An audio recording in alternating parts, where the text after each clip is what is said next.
Ay, are ang kainaman. Kita mo yung sumang iyan, parang sumang tayabas sa lasa. At are namang isang are ang tinatawag na sinalbot ng saryaya. Biro laang, hindi yan sinalbot ng saryaya. Ay sinalbot ng Mamay Albert. Ay kita nyo yan.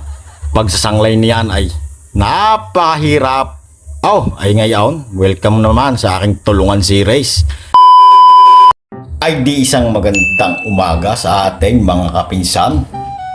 Ay may kagaya tayo pala. Pinsan na lang.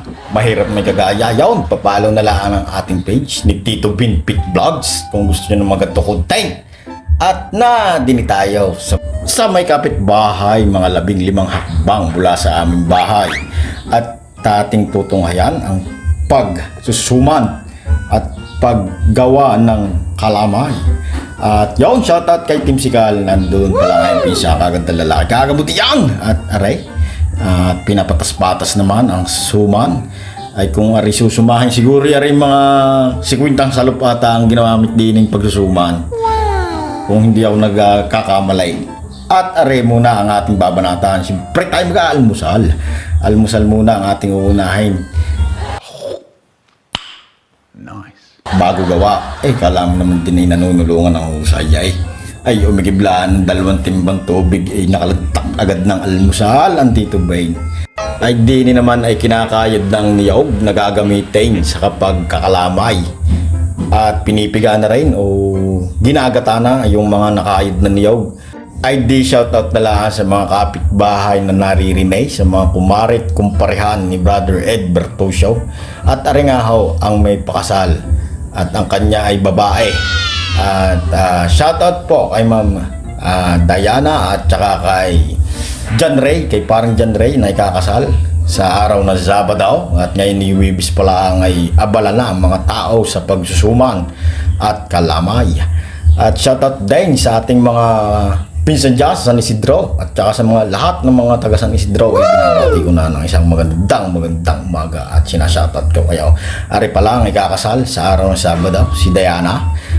Talaga namang sana all naunahan na tayo ng naunahan Yan na, hindi naman yung paunahan. At aray, di na yung mga saging nilalahok ata sa putsiro, bihilaw pa ata yan. Ay sa bagay, yan may mahihinaw. Gawa ng Webis pa lang ngayon, Sabado pa naman. At aray naman, di garne ang paggagata ng niyog para sa gagamitin pagkakalamay o pagsinalbot. Ang sinalbot ay yung patabol na tinatawag. Yung mga taga-Sariaya ay sinalbot ang tawag. At dapat yan ay pigang-piga at walang sapal na tinatawag na may iiwan dahil pangit naman yun kung meron. Dini naman, bali magsasalang na ng suman. At yan ay 2 malaking tulyasay ang babanatan at ilalagay. Meron pa doon sa kabila, hindi ko nabidyoan yun. At talaga may meeting pa mga kusinero. Shoutout sa ating mga kusinero at saka mga tagtartar ng babaw. Lulupit nyo, sipag nyo. At arin naman ng kahoy, wari kulang yan. Mga ngahoy pa kayo.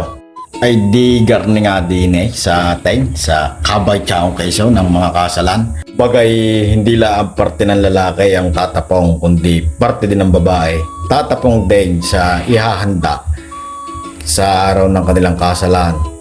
Yun ay kanya-kanyang gawa din mga tao, ang mga manunulungan, tawag doon. At sinashoutout ko din lahat ng mga taga Del Rosario, lahat ng taga Kabay at lahat ng taga San Isidro. Lahat na kayo sinashoutout na para wala nang wala nang iwan. Ari naman ni Kuwan ay mayroon pang kasunod. Ari ay sumanan at saka ano pala ang kalamayan. Ay di yawn. Ay paano? Ay di abangan nyo na lamang susunod ating upload sa kasalan ni Diana at saka ni paring John Ray Capistrano. Yawn! Maraming salamat. Bye-bye!